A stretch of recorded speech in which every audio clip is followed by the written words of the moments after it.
اللہ جل شانہ سے انسان دعا مانگتا ہے. اللہ جل شانہ بعض اوقات ایک مصلحت کے تحت اس دعا کو قبول فوراً نہیں فرماتے. یہ ایک عام سی بات ہے. جیسے کہ ایک چھوٹا بیٹا ہمارا وہ ہم سے کہے کہ والد صاحب آئس کریم کا شوق ہوتا ہے, مجھے آئس کریم دلا دیجئے. آپ کو پتا ہے اس کا گلا خراب ہے یا خراب ہونے والا ہے, یہ تو بڑا لجاجت کے ساتھ ضد کر رہا ہے. اس نے آپ کا دامن بھی پکڑ لیا, ہاتھ بھی پکڑ لیا, ضد بھی کرنا شروع کر دی, بلکہ شاپ پر یا بیکری پہ جا کے زمین پہ بھی لیٹ گیا کہ مجھے تو آئس کریم لے کر دیں, میں تو ورنہ نہیں اٹھوں گا. اب دیکھنے والے لوگ بھی کیا کہ, اور باپ کہہ رہا ہے نہیں نہیں نہیں تمہیں آئس کریم نہیں لے کے دوں گا, بیٹا آئس کریم نہیں لے کے دوں گا, کچھ اور دے دوں گا, آئس کریم نہیں لے کر دوں گا. اب سارے ارد گرد والے بھی دیکھ رہے ہوتے ہیں, دیکھو کیسا ظالم باپ ہے, بیٹا رو رہا ہے, گڑ گڑا رہا ہے, بلکہ نیچے لیٹا ہوا ہے, اس کو آئس کریم ہی نہیں لے کر دے رہا. اب یہ نہیں پتا کسی کو کہ یہ باپ اس کے ساتھ ظلم نہیں کر رہا, بلکہ عین اس کے اوپر شفقت فرما رہا ہے. جب اس کے لیے صحت کے لیے صحیح ہوگا تب اس کو آئس کریم بھی لے کر دے گا. آئس کریم بھی لے کر ہی دیتا ہے انسان, لیکن اس وقت میں وہ روتا رہتا ہے, مچلتا رہتا ہے, لیکن گڑ گڑاتا رہتا ہے, لیکن اس کو نہیں ملتا. اس کو اسی طریقے سے اٹھاتا ہے, اٹھا کے باپ لے جاتا ہے, روتے دھوتے کو چھوڑ دیتا ہے.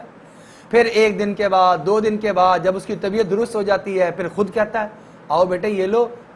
بازار گئے ہوتے ہیں, بیکری گئے ہوتے ہیں, وہ کہتا ہے بھائی ایک آئس کریم دینا, آئس کریم دے کے بیٹے کو کہتا ہے یہ لو بیٹا یہ تمہارے لیے.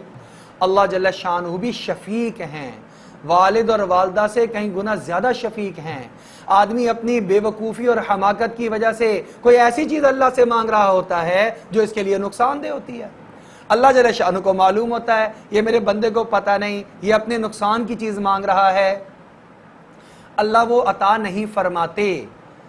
اب آدمی کو چاہیے کہ جلدی نہ مچائے بلکہ تھوڑا سا صبر کر لے. آپ صلی اللہ علیہ وسلم نے ارشاد فرمایا, جس کا مفہوم یہ ہے آدمی اپنے اللہ سے دعا کرتا ہے, اللہ اس کی دعا کو قبول فرماتے ہیں, مگر یہ کہ وہ جلدی نہ مچانا شروع کر دے. جب جلدی میں چاہتا ہے تو دعا رک جاتی ہے, قبولیت کے درجے پہ نہیں پہنچتی. صحابہ نے عرض کیا یا رسول اللہ صلی اللہ علیہ وسلم کیا مطلب, کیسے رکاوٹ؟ فرمایا وہ یہ کہتا ہے میں نے دعا مانگی تھی اللہ سے اور اللہ نے میری دعا قبول ہی نہیں کی. جب یہ جملہ اپنی زبان سے نکالنا شروع کرتا ہے تو اللہ جل شانہ اس کی دعا کو بھی قبولیت کے درجے سے روک دیتے ہیں. لہذا کبھی ایسے نہیں کہنا, دعا مانگتے رہنا, لگاتار مانگتے رہنا, مسلسل مانگتے رہنا, اس لیے کہ دعاؤں کے اثرات تو کہیں کہیں 100 سال بعد بھی ظاہر ہوتے ہیں. ابراہیم علیہ السلام نے دعا کب مانگی اور ہمارے پیارے نبی صلی اللہ علیہ وسلم کتنے 100 سالوں کے بعد تشریف لائے. آپ صلی اللہ علیہ وسلم نے دعائیں خود بہت ساری ایسی مانگی جن کے دعا کی قبولیت کئی مہینوں کے بعد, کئی سالوں کے بعد ظاہر ہوتی ہے. تو جب انبیاء علیہ السلام کی دعاؤں میں بھی اللہ نے یہ بات رکھی ہے کہ فوراً نہیں قبول فرمائی بلکہ مصلحت کی وجہ سے اس کو کبھی تاخیر کر دیا, تو ہمیں اور آپ کو اس سے سبق سیکھنا چاہیے کہ ہم بھی اپنی دعائیں مانگنے کے بعد جلدی نہ مچائیں بلکہ ہم صبر کریں اور دعا کے قبول ہونے کے وقت کا انتظار کریں. انشاءاللہ دعا ضرور قبول ہوگی. اپنی دعاؤں کو اس لیے رد نہ کر دیں یہ کہہ کر کہ میں نے دعا مانگی تھی اور دعا قبول نہیں ہوئی.